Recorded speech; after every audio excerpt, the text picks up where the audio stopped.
தமிழக முன்னாள் அமைச்சர் செந்தில் பாலாஜி ஜாமீன் வெளில வந்திருக்காரு.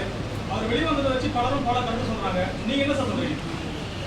நீங்கள் இது சட்டத்திற்கு உட்பட்ட நாடு, சட்டத்திற்கு உட்பட்டே பிணையிலிருந்து அவர்கள் வெளிவந்திருக்கிறார்கள். அதே நேரத்தில் சாட்சிகள் எந்த விதத்திலும் கலைக்கக்கூடாது என்பதிலே நீதிமன்றமும் உறுதியாக இருக்கிறது.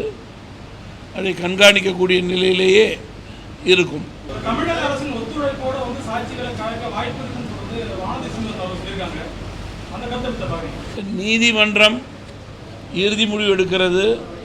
அதன் அடிப்படையிலே அவர்கள் 2 முறை கையெழுத்திடுவதற்கான நிர்பந்தத்தை ஏற்படுத்தியிருக்கிறது.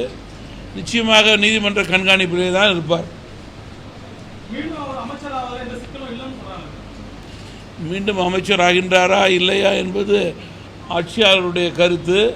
ஆனால் ஆட்சியாளருடைய சரி தவறை மக்கள் கூர்ந்து கவனித்து கொண்டிருக்கிறார்கள். முன்னாள் அமைச்சருடைய விஷயத்திலே குற்றம் சாட்டப்பட்டது யாரால், எதனால் விசாரிக்கப்பட்டது? அதிமுகவில் இருந்தபோது திமுகவினால் குற்றம் சாட்டப்பட்டு விசாரிக்கப்பட்டு அதன் அடிப்படையிலேயே அவர்கள் ஜெயிலுக்கு செல்லக்கூடிய கட்டாயம் ஏற்பட்டது என்பதை நான் நினைவு கூற விரும்புகிறேன்.